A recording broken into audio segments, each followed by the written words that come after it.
This process removes filtrate at a fixed rate back into the bloodstream. Top of page 115, very first bullet point. You see where I'm at? Okay. So you'll notice the second bullet point reminds us that we reabsorb approximately 99% of what we filter out. That's tremendous that we go to the trouble of filtering out all of this blood plasma. We reclaim 99% of it. Only 1% of it actually goes to form our urine. But if you consider how many times we filter our entire blood volume every single day, that 1% ends up equating about 1.5 liters of urine. So it's a pretty efficient and a pretty effective process. Notice what's reabsorbed here. That second bullet point after the little ellipses there says, reabsorbed items include things like water, salts, amino acids, nutrients like glucose, and we're going to detail them on the box down below. Here's part of the pathway for you. If an item gets filtered out of the glomerulus, captured by the Bowman's capsule, travels into that PCT, but is reabsorbed in the PCT, you can see the pathway is the next bullet point. From the PCT, we travel into the peritubular capillaries. Okay, now you're in the bloodstream, so all you have to do now is think about how do I get out of the kidney. So look where we link. We link to a venule, a cortical radiate vein. That's the one that the old term was interlobular vein. Arcuate vein, interlobar, and then back to the renal vein. So if an item is reabsorbed here, it's very quickly returned to blood flow. So it's simply going to return back out through that renal vein, hit the IVC, and boom, you're back in systemic flow immediately. Let's take a look at the items down here that we reabsorb.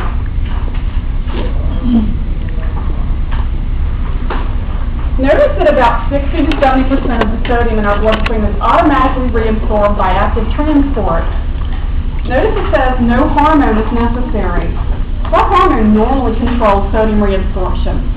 Aldosterone. Aldosterone. But aldosterone is necessary when your blood pressure is low. So this is what we would think of as kind of like obligatory sodium reabsorption. You're going to reclaim 60 to 70% of the sodium whether you need it or not.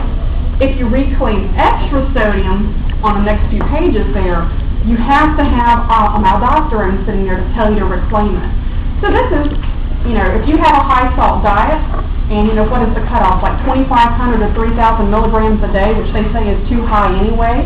If you have 5,000 milligrams of sodium, you're going to reclaim 60 to 70% of that no matter what. It automatically is moved back in.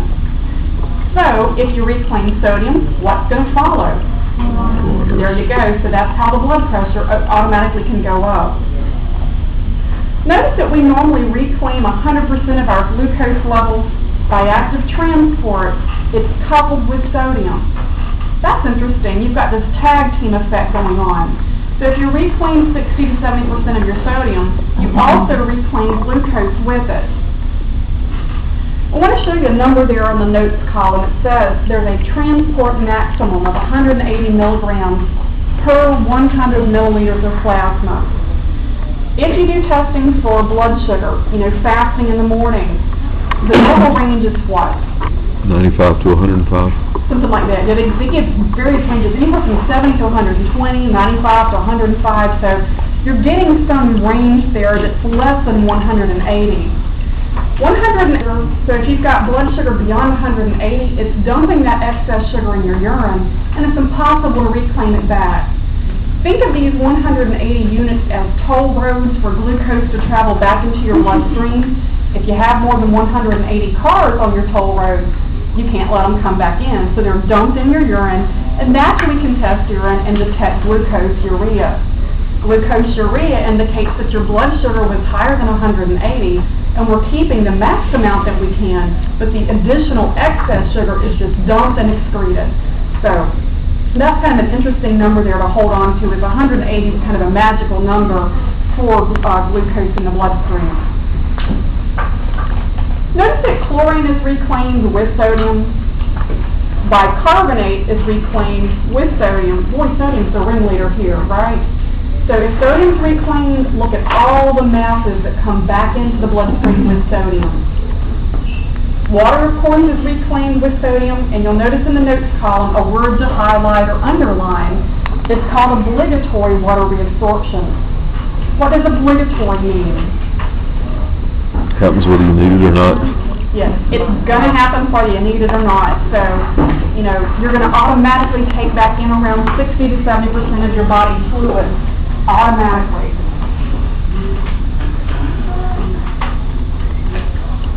What do you think the advantages of obligatory water reabsorption? What does it prevent from happening? Dehydration. Dehydration, right. So you can see here in the PCT, we're doing a lot of obligatory reabsorption, sodium, glucose, water. We take these items back whether we need them or not. It's just an automatic reabsorption process. Amino acids are the building blocks for protein, so we take 100% of them back in. They don't have to be coupled with sodium. So, we're going to take those little building blocks back.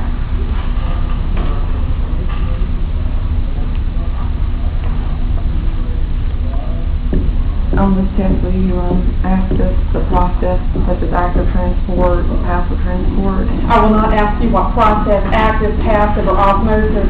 The only thing I might mention is on the next couple of pages when we talk about aquaporins, but I'll point that out. But don't worry about miles and that stuff.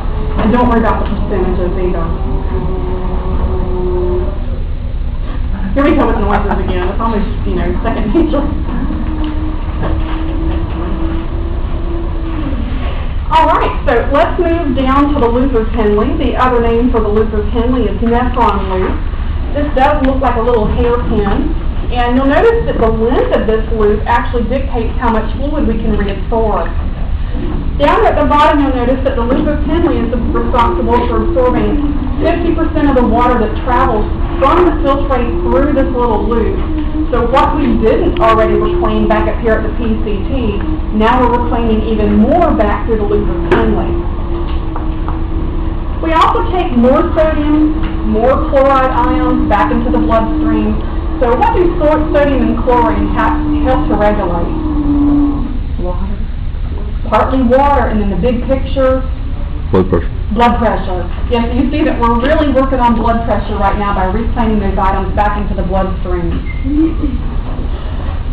You might recall from our last discussion on Thursday of last week, we have two types of nephrons. We have cortical nephrons that have a short little Luther-Henle, and then we've got the juxtamedullary nephrons, which have a really long Luther-Henle. What do you think the length of that loop actually dictates? How concentrate the... Yeah, how much water you can absorb, how much fluid you can get back into the bloodstream. So those two types of nephrons also remove fluid, and they of course can put out either concentrated dark yellow urine, or they can put out really dilute light colored urine. So kind of interesting that we can regulate which of those nephrons are, doing that filtration or reabsorption for us. I just want to mention a term to you down at the very last line of page 115, counter-current multiplication. No, this is not math class. Notice it says that counter-current multiplication occurs in opposite directions. So the descending limb is permeable to water, but impermeable to sodium. What that means is you reabsorb water going down, but not sodium. And then the ascending limb is impermeable to water and sodium, but it does contain pumps to move sodium and chlorine from the filtrate into the bloodstream.